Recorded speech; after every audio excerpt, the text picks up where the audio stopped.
서 강의 34번째 시간입니다. 한때 옛날에 식당이나 지하철에서 사람들이 싸우면 싸움을 말리는 사람이 "왜 여기서 싸우냐? 여기가 교회인 줄 아느냐?" 이렇게 한 이러한 이야기가 유행이었던 적이 있었습니다. 다행히 최근에는 그렇게까지 교회가 막 싸우는 그런 교회 모습들이 많지 않은 것 같고요.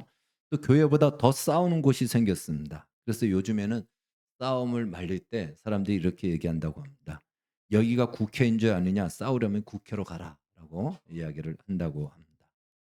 국회가 나타나서 다행인지는 모르겠지만 교회의 분쟁과 싸움, 특별히 이 미국에 있는 한인 교회들의 이 분쟁은 정말 알아줄 정도로 아주 대단한 싸움이 많이 있었던 그 과거의 모습들이 있습니다.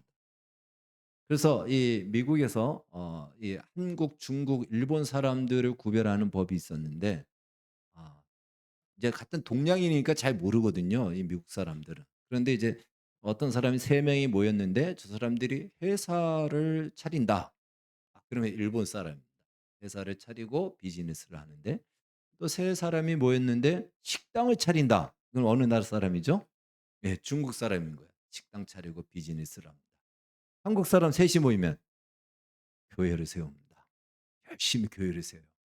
아주 헌신을 해서 교회를 세웁니다. 근데 교회를 세우고 그때부터 싸우기 시작한답니다. 예. 그래서 그것으로 한중일, 예, 저 한국 사람이구나 중국 사람이구나 일본 사람인지를 구별했다라고 합니다.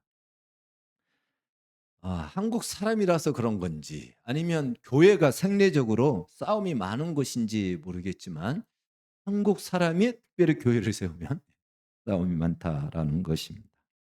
자, 오늘 본문에 소개되는 고린도 교회에도 분쟁이 많았습니다. 우리가 고린도전서 앞부분에 살펴볼 때 여러 파들이 있었죠. 바울파, 뭐 베드로파, 나는 그리스도파, 아볼로파 해서 파당을 일으켜서 파당을 만들어서 서로 싸웠던 그러한 내용들을 살펴봤습니다. 그것만이 아니라 이 기독교에서는 가장 중요하다라고 여겨지는 성만찬, 쉽게 말하면 성찬식을 가지고도 이 안에서 분쟁과 싸움이 일어났다는 것입니다. 그것이 오늘 본문의 내용인 것입니다. 교회는 왜 이렇게까지 이걸 봤을 때 우리 한국 사람이라서가 아니고 교회 안에 이런 싸움이 많은 것이 사실인 것 같습니다. 왜 이렇게까지 교회는 싸움이 많을까? 그것은 바로 교회가 교회의 정체성을 알지 못하고 잃어버렸기 때문이다. 그것입니다. 고린도 교회는요, 둘째 가라면 서러울 정도로 모임에 아주 열심히 특심이었던 교회인 것입니다. 초대 교회가 언제 모였는지를 성경에서 근거로 내세우는 이 부분이 두 군데가 있는데 사도행전에 한 군데가 있고 또 하나는 고린도 교회입니다. 그래서 이 고린도 교회를 통해서 초대 교회가 언제 모였는지를 아는 거예요. 그래서 교회는 이 전통을 따라서 지금도 모이는 겁니다. 고린도전서 16장 2 절에 이렇게 성경은 그 증거를 하고 있습니다. 같이 읽겠습니다. 시작. "매주 첫날에 너희 각 사람이 수입에 따라 모아 두어서 내가 갈 때에 연보를 하지 않게 하라." 자, 언제 모였냐면 매주 첫날이라는 것이에요. 유대인들의 기준은 안식일이 마지막 날이기 때문에 그 안식일 다음 날이 첫날이에요. 그 안식일 언제냐면 토요일입니다. 토요일 지난 첫날, 그러니까 바로 오늘날 얘기한다면 일요일이고 우리가 말하는 주일인 것입니다. 그러니까 초대교회 성도들은 안식일 날 모인 것이 아니고 예수님이 부활하신 주님의 날 바로 주일에 모였다라는 것이죠. 그 전통과 그것에 따라서 지금도 우리가 주일에 이렇게 예배를 드리고 있는 것입니다. 그때 모여서 초대 이 고린도 교회는 예배도 드리고 성만찬을 했던 것이죠. 성찬식을 했습니다. 지금은 우리가 성찬식이 하나의 그냥 의식과 예식 정도로 했지만 그 당시에는 성찬식이 성만찬이었어요. 실제로 예배를 드리고 그 밥을 먹은 겁니다. 말 그대로 식사를 한 것. 성만찬의 기원은 예수님께서 잡히시기 전 유월절 전날에 제자들과 함께 모여서 유월절 음식을 드셨죠. 그러면서 빵을 떼어 주면서 "이것은 내 살이다." 잔을 주면서 "이것은 너희를 위하여 흘리는 내 언약의 잔 피다."라고 하셨죠. 그래서 이것이 기원이 되어 성만찬을 하는 겁니다. 그런데 예수님도 그 당시에 식사로 한 거예요, 그것을. 식사로 먹은 겁니다. 마찬가지로 이 초대교회 고린도 교회도 바로 그것을 이 식사로 성만찬을 한 겁니다. 예배를 드리고 만찬을 하고 그것이 이제 그들의 전통이 되었던 것이죠. 우리는 지금도 우리가 주일날 모이면 예배드리고 밥을 먹잖아요. 근데 우리는 쌀이 주식이다 보니까 쌀과 뭐 국으로 먹지만 이 유대인들 이스라엘 사람들은 빵과 포도주가 주식이다 보니까 빵과 주식 이 포도주로 성만찬을 했던 것입니다. 예수님도 그렇게 한 것이고요. 그래서 그렇게 했는데 이 모일 때에 우리도 예배가 우리 시간을 정했지만 그 당시에 시간이 지금처럼 이렇게 딱 우리 시기가 있어서 이렇지는 않잖아요. 나름대로 그들 안에 시간의 약속이 있었겠죠. 그래서 그 시간에 모이는데 특별히 그 당시에 경제적 여유가 있는 사람들은 일찍 교회 오는 거예요. 일찍 예배 드리러 옵니다. 그리고 좀 그렇지 않은 사람들은 일을 해야 되니까 일을 하다가 오는 거예요. 지금처럼 공휴일의 개념이 없죠, 그 당시에는. 그러니까 일을 하다가 겨우겨우 어떻게 짬을 내서 또는 주인에게 이야기하고 부탁을 해서 예수 믿는 사람들은 예배의 시간에 근데 그때의 만찬은요. 지금 우리는 교회에서 밥도 하고 뭐 이렇게 하지만 그때는 그럴 수 없었습니다. 그래서 각자가 집에서 빵을 가져오고 잔을 가져온 거예요. 가져와서 그것을 가지고 만찬을 한 겁니다. 자 그러면 일찍 온 사람들이 있죠. 좀 부유한 사람들은 일찍 오는 거예요. 그들이 일찍 와서 일찍 오다 보니까 배가 고픈 거죠. 그래서 그냥 만찬을 먼저 해 버린 겁니다. 그러면 예배 시간에 맞춰서 겨우겨우 온 사람들은 가난한 사람들이고 어려운 사람들입니다. 그들은 심지어 빵 가져올 빵도 없는 사람들이에요. 근데 그들이 왔는데 이미 성찬식이 끝난 겁니다. 성찬식을 참여할 수 없는 거예요.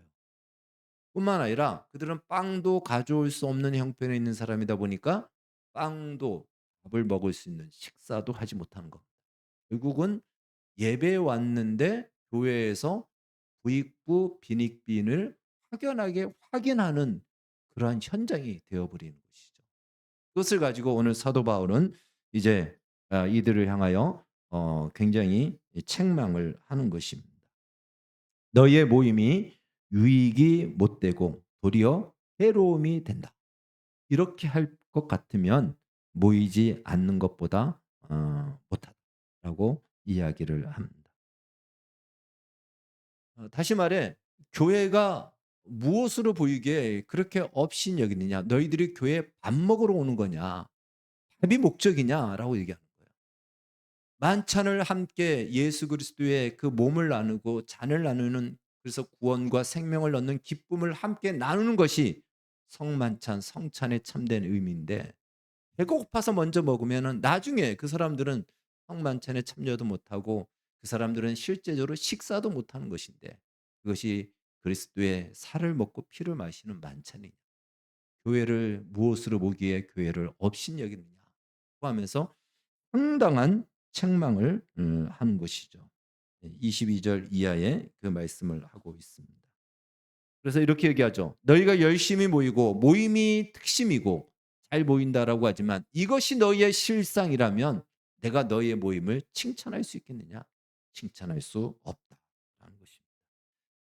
여러분 오늘 우리 시대에 모이는 것은요. 이전만큼 열심히 못 모이죠. 이전만큼 열심히 한국 교회도 모이지 못합니다. 그래서 모이는 것만도 지금은 정말 칭찬을 받을 만합니다. 그러나 모이는 것도 중요하지만 모여서 무엇을 하느냐, 왜 모이느냐 이걸 모른다면 오히려 오늘 고린도 교회처럼 이렇게 모인다면 성만찬을 하기 위해서 모이는데 오히려 성만찬 안에서 거기서 가난한 자를 부끄럽게 만들고 또 교회를 업신여기는 이러한 모습이 나온다면 안 보이는 것보다 못하다라고 오히려 바울은 이렇게 책망을 하는 것입니다. 오늘날도 우리 교회가 교회로 존재하고 예배로 모입니다. 그런데 교회가 싸움의 대명사가 되고 또 교회를 다니면서 상처로 얼룩진 이유. 물론 이 땅에서 교회는 완전할 수가 없습니다. 그럼에도 불구하고 교회가 세상보다 못하다면 교회가 존재할 이유가 있느냐라고 안타까운 그 토로를 하고 있는 것이죠. 교회는 교회다워야 한다라는 것입니다. 오늘 우리가 찬양을 불렸죠. 교회가 교회답고 예배가 예배되도록. 교회가 교회다우려고 한다면 교회가 무엇인지, 교회가 어떤 것인지를 바로 알게 된다라는 것입니다. 바울은요, 유대인들이 하나님에 대해서 열심히 있었지만 오히려 지식이 없으므로 그 열심으로 예수 그리스도를 죽였다. 여러분, 모이는 열심, 신앙의 열심 중요합니다. 그러나 그 열심에 지식이 없으면 매우 위험할 수 있다는 거예요. 쉽게 이단에 빠질 수도 있고요. 또 내가 열심히 모이는 것 때문에 모였는데 내가 열심을 냈는데 무언가 내 기대에 이루어지지 않으면 시험에 들고요. 또 다른 사람은 왜 이렇게 모이지 않냐라는 것으로 정죄하여 시험에 들게 합니다. 그러니까 교회가 무엇인지 우리가 왜 모이는지 이것을 제대로 모르면 모이는 것 자체에 목적을 둔다면 굉장히 폐해가 일어날 수가 있다. 이것이 오늘 사도 바울이 고린도 교회를 향해서 경고하고 있는 것입니다. 우리는 주일마다 이렇게 교회 와서 예배를 드리지 않습니까? 흔히 이것을 우리가 신앙생활 혹은 교회 생활이다라고 이렇게 일컫습니다. 그리고 교회 생활은 1년, 2년 하고 끝날 것이 아니죠. 평생토록 해야 됩니다. 그렇다면 이 교회 생활, 예배 이것이 무엇인지, 교회가 무엇인지를 바로 알지 못하면 우리는 우리의 신앙생활을 헛된 시간으로, 유용한 시간으로, 유익한 시간으로 보내지 못할 수 있다라는 것입니다. 단순히 우리 이 교회 생활은 취미가 아니잖아요. 동호회가 아닙니다. 취미 동호회 아니에요. 우리의 교양 생활을 위해서 모이는 것도 아닙니다. 다른 종교처럼 자신들의 이익을 위해서 모이는 그런 집단도 아닌 것입니다. 교회가 무엇인지 제대로 모르면요, 얼마든지 그럴 수 있어요. 우리의 이익을 위해서 모이는 거예요. 우리의 이익을 위해서 예배드리고 우리의 이익을 위해서 기도하고 우리의 이익을 위해서 통성 기도하고 우리의 이익을 위해서 헌신할 수 있습니다. 겉으로 봤을 때는 헌신도 있고 굉장한 수고도 있지만 목적이 전부 다 나의 이익을 위해서라면 그건 교회가 교회답지 않은 것이다라는 것이죠. 혹은 어떤 사람들은요, 여기저기 필요한 것만 취하고 다니는 쇼핑 신앙생활이 될 수가 있다라는 것입니다. 교회를 모르면 그렇게 될 수 있다라는 것입니다. 지금 우리나라에 기독교인이면서 어느 교회에 소속되지 않은 기독교인들이 얼마만큼이라 그럽니까? 200만 명이에요. 200만 명입니다. 어마어마하게 많습니다. 그들은 예수님을 믿는다지만 예수님의 몸이라고 하는 교회와 연결되어 있지 않아요. 여러분, 이거 중요합니다. 자, 이건 단순히 구원의 문제를 이야기하는 것이 아니에요. 구원을 받느냐 안 받느냐 이 이야기를 떠나서 예수님은 교회라는 예수님의 몸이라고 하는 교회를 통해서 이루시고자 하는 목적이 있고 교회에게 주시는 유익과 복이 있습니다. 영광이 있습니다. 그런데 이 교회에 소속되지 않으면은 그 영광과 복을 하나도 누리지 못한다라는 거예요. 그건 다시 말해 주어진 인생의 시간을 헛된 시간으로 허비하는 거예요. 보내는 버리는 거예요. 기회를 잃어버리는 겁니다.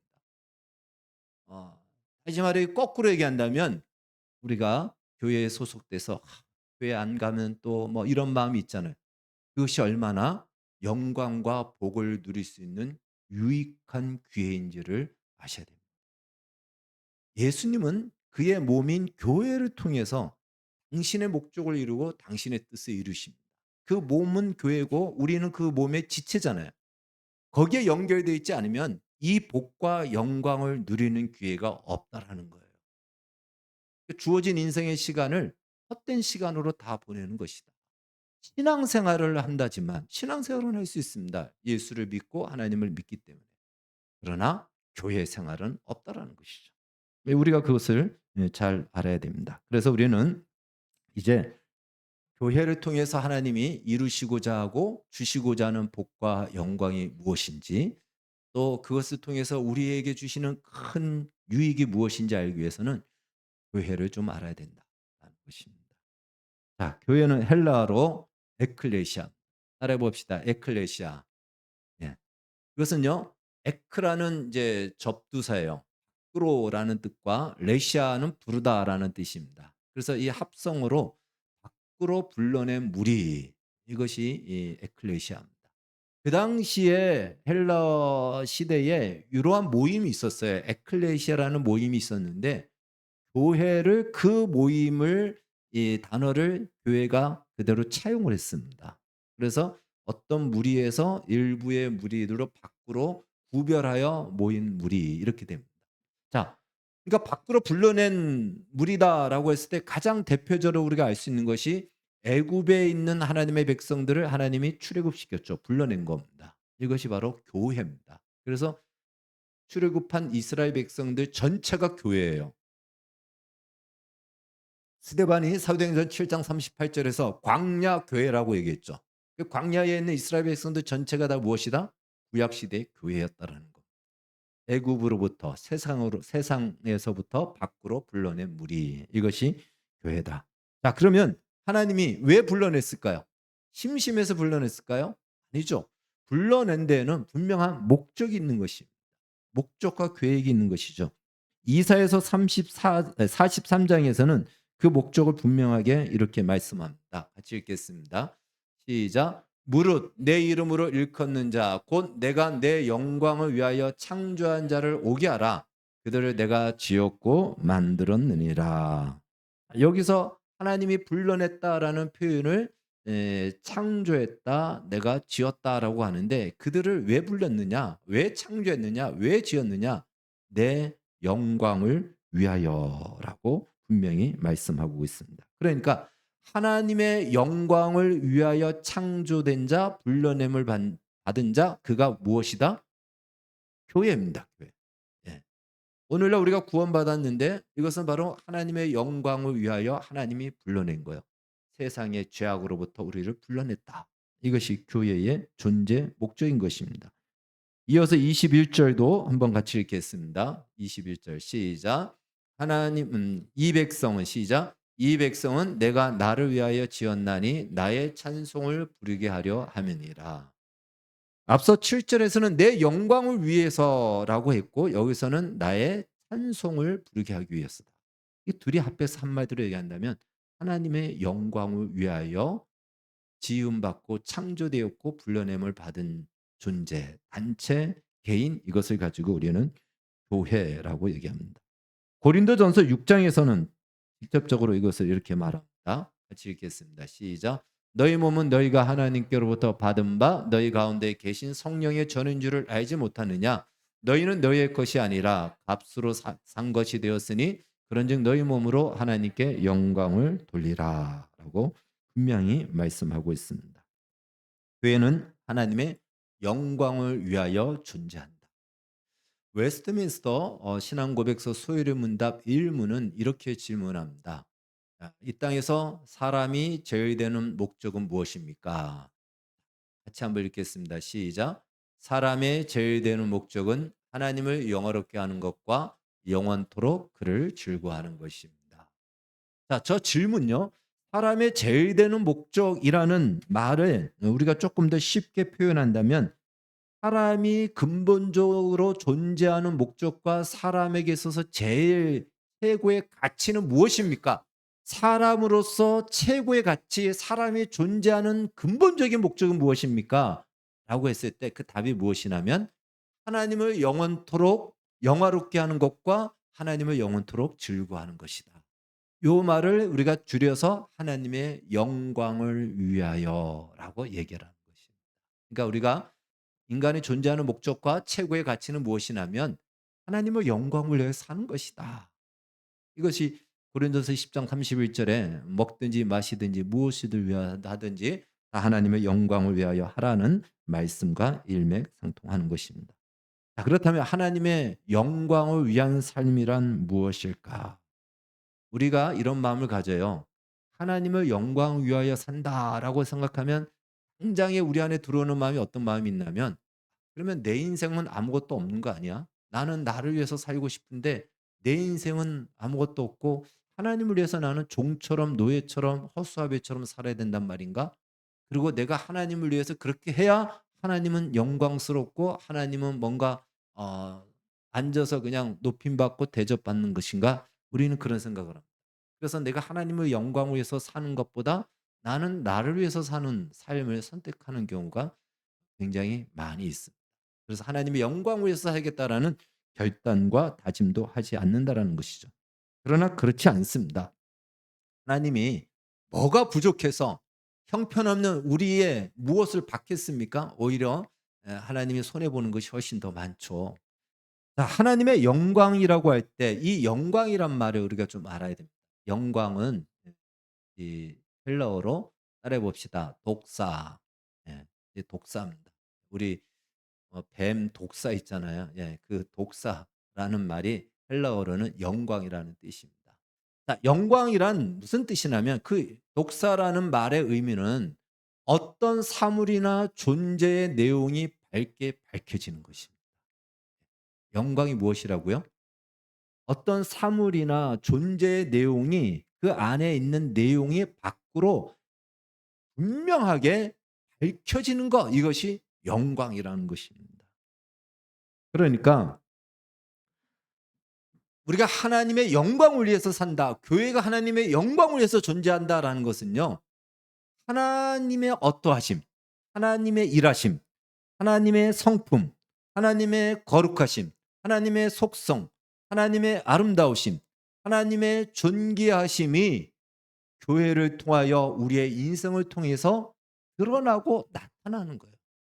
내가 무엇을 해서가 아니고 무엇을 하라는 것이 아니고 우리가 살아가는 인생과 일상 속에서 이제 하나님의 어떠하심이 나의 말과 내 살아가는 삶의 자리에서 나타나고 드러나는 것. 그것이 하나님의 영광이라는 것입니다.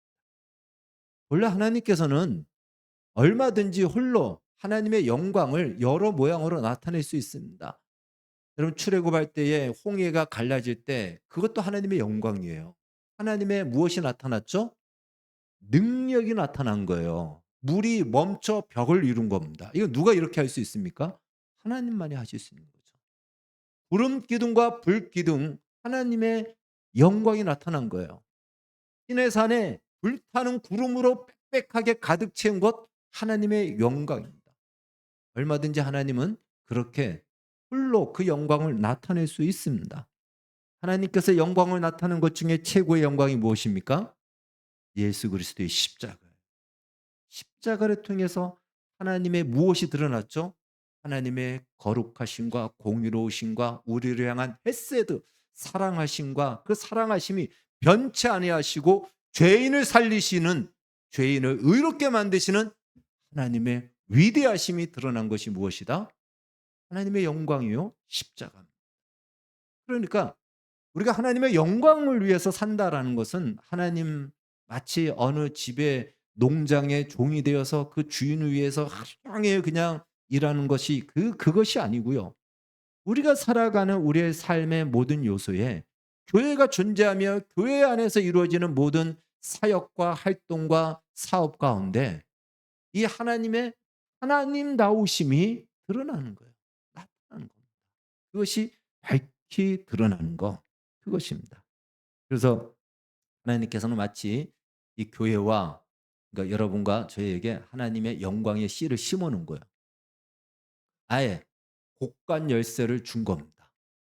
이제 하나님의 영광은 하나님이 홀로 저 구름 기둥으로 불 기둥으로 나타내지 않고 교회를 통하여 너희를 통하여 내 영광의 운명을 맡기겠다. 네가 어떻게 하냐에 따라서 교회가 어떻게 하냐에 따라서 하나님이 영광스럽냐 수치스러운지 좌우된다. 이 모든 것을 곡간 열쇠를 누구에게 맡기죠? 옛날에 가장 신뢰할 만한 사람에게 맡기잖아. 가장 신뢰할 만하고 가장 뛰어난 사람에게 맡기듯이 하나님은 그 하나님의 영광의 운명을 누구에게 맡겼다? 교회에 맡긴 거예요. 여러분과 저에게 맡긴 것입니다. 예. 그래서 교회는 이 책임을 가지고 있고 이 목적을 가지고 있습니다. 우리도 이 책임을 가지고 있어요. 그럼 어떤 사람은 그렇죠. 아, 그렇게 살기 너무 부담스러운데 난 부담스러워서 도저히 못 살겠다. 그렇게 생각하는데 여러분, 대사가 한 나라의 대사를 파견할 때에 그 대사는요, 나라를 대표하는 얼굴이잖아요. 대사가 어떻게 말하느냐에 따라서 나라의 위상이 달라지고 외교의 관계가 달라지지 않습니까? 그래서 부담스럽다고 나 대사 안 하겠다고 하는 사람이 있습니까? 대사로 지명받으면 얼마나 영광스럽습니까? 그리고 대사라고 할 때 책임만 주어집니까? 대사에게 주어지는 특권이 어마어마합니다. 어마어마해요. 하나님께서 하나님의 영광을 드러낼 교회와 우리에게 너 영광을 드러내. 내가 너를 영광을 드러낼 대사로 임명할게. 임명장만 줬을까요? 예. 필요한 모든 것들을 다 주셨죠. 무엇을 주셨습니까? 그 아들을 주시기까지 하셨습니다. 성령을 주셨습니다. 다 주셨더라는 거예요. 네가 원하면 얼마든지 그 모든 것들이 나타날 것이고 동원될 것이고 지원될 것이다. 시적절하게 내 인생 속에서 믿음으로, 믿음으로 그 영광을, 이것이 교회에 주신 목적인 것입니다. 다시 한번 우리는 여기서 그러면 교회가 무엇인지를 한번 살펴봐야 되죠. 도대체 교회가 무엇인가? 얼핏 볼 때 우리는 교회를 예수 믿는 사람들의 모임이다 생각합니다. 맞습니다. 예수 믿는 사람들의 모임입니다. 그러나 그 안에 담겨져 있는 원리와 내용이 굉장히 다르다는 것입니다. 여러분, 우리 중에 어느 누구도 스스로 예수를 믿은 사람은 없어요. 다른 종교는 스스로 믿은 거예요. 우리 이거 믿자라고 해서 그 사람들끼리 모인 겁니다. 그러나 우리 중에 어느 누구도 스스로 예수를 믿은 사람은 없습니다. 우리가 예수를 믿게 된 것에는 뭐가 들어가 있죠? 하나님의 간섭하심이 들어가 있는 거예요. 하나님이 친히 선택하여 부르신, 그리고 하나님께서 교회를 삼기 위해서 그 아들을 십자가에 죽게 하시기까지 하시는 하나님의 열심과 성실하심과 희생과 사랑이 담겨져서 교회라는 우리가 존재하게 된 것입니다. 그러니 하나님의 시선이 이 교회에 온통 집중되지 않겠습니까? 인류 역사를 통틀어서 하나님의 관심과 시선은 교회에 온통 다 집중되어 있다는 사실인 것입니다.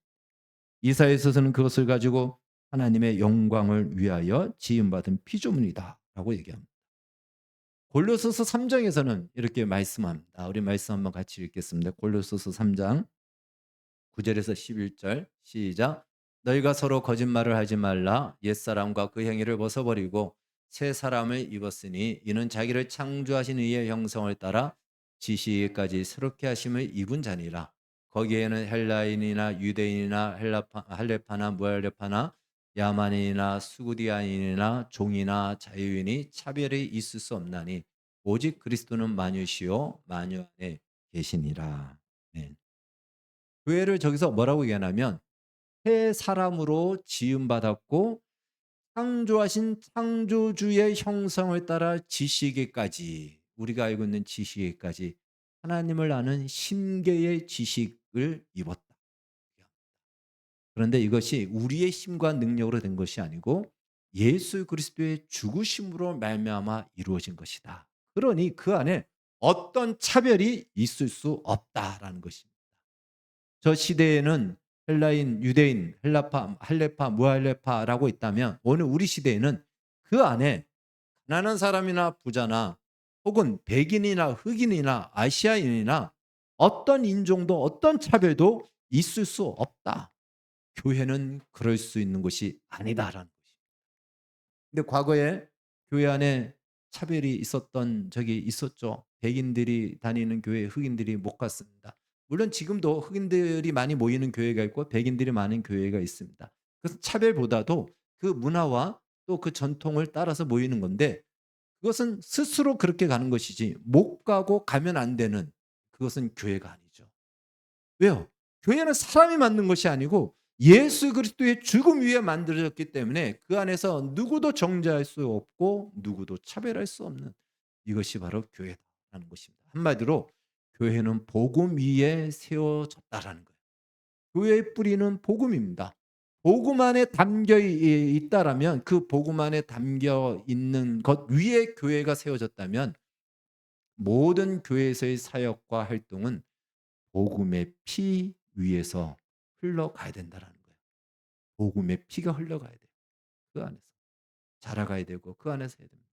그런데 우리의 욕심과 인간의 마음이 이 복음의 피를 막아버리고 섞어버리면 그때부터 교회가 정체성을 잃어버리고 또한 때때로 변질의 모습이 나오는 것입니다. 이것이 교회의 정체성이다라는 것입니다. 에베소서 2장에서는 우리가 여러 번 반복해서 살펴봤듯이 교회는 바로 예수 그리스도의 몸이다라고 말합니다. 그러니까 여러분과 제가 바로 그 몸의 지체라는 것입니다. 그리고 이 몸의 머리는 예수 그리스도다. 예수님은 교회 없이 충만해지지 않겠다. 다시 말해 영광스러워지지 않겠다라고 말씀하십니다. 그만큼 교회가 얼마나 중요한가. 로마서 8장에서는 이 교회의 모습을 이렇게 얘기합니다. 그 어떤 피조물도 하나님의 사랑에서 끊을 수 없다. 결코 하나님의 손이 교회를 놓지 않는다라는 것입니다.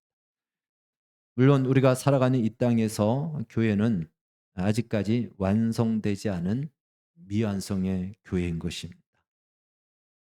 그러나 이 미완성의 교회라고 해서 이런 교회는 필요 없다라는 것이 아니고요. 미완성의 교회라는 의미가 무엇입니까? 그것은 바로 지금도 하나님이 일하시고 있다는 것입니다. 불신자를 구원하여 하나님의 형상으로 만들어가는 과정 속에 있는 것입니다.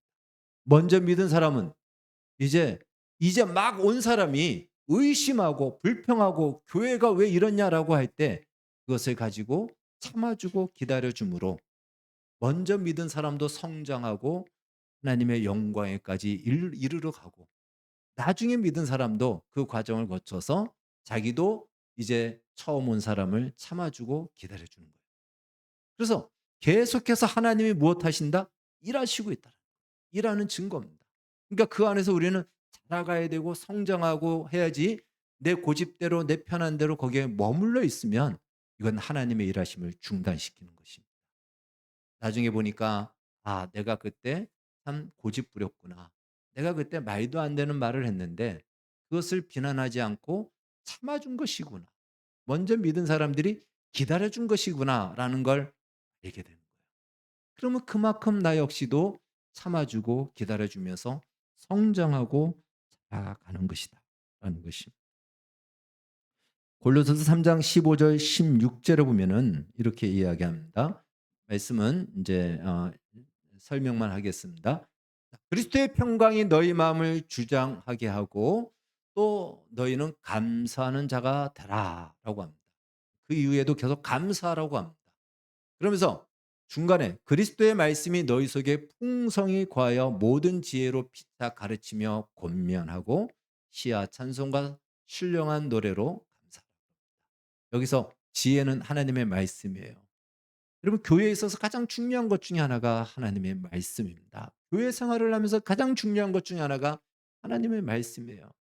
하나님의 말씀이 지혜입니다. 지혜로 서로 가르치고 권면하는 것이 왜 그럴까요?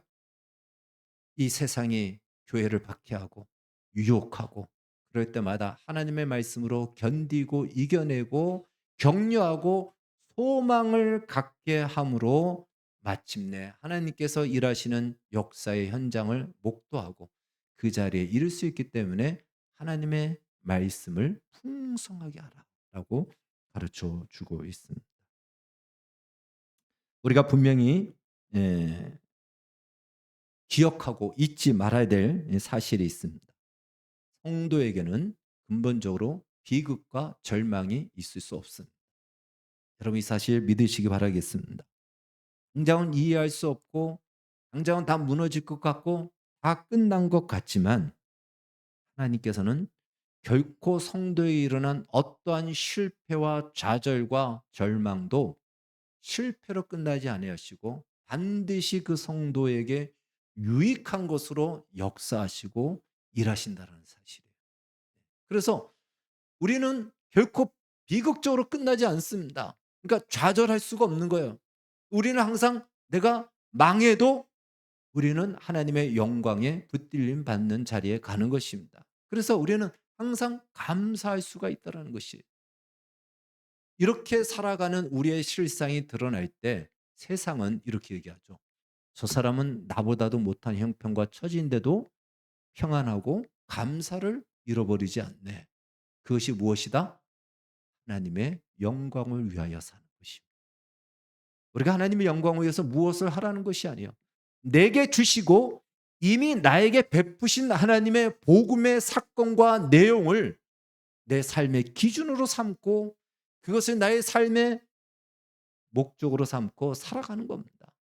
하나님이 내 안에서 일하시는데 내가 어떻게 절망할 수 있느냐? 난 절망할 수 없다. 그것이 무엇이다? 하나님의 영광을 드러내는 거예요. 나는 여기서도 감사할 수 있고 찬송할 수 있는 것, 이것이 하나님의 영광을 드러내는 것입니다. 왜요? 그것이 사실이기 때문에. 그건 우리의 단순한 바람이 아니라는 것입니다.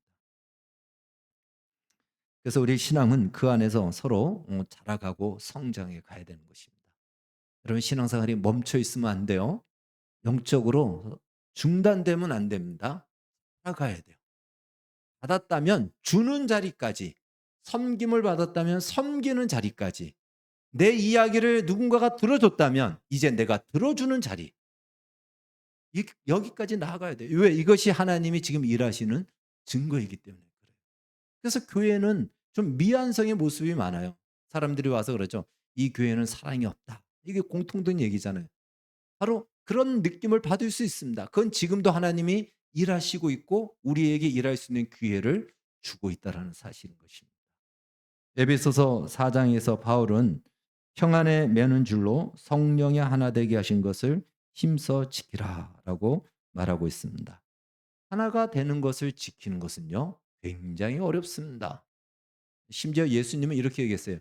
두 사람이 합심하여 기도하면 무엇이든지 하나님께서 들어주신다.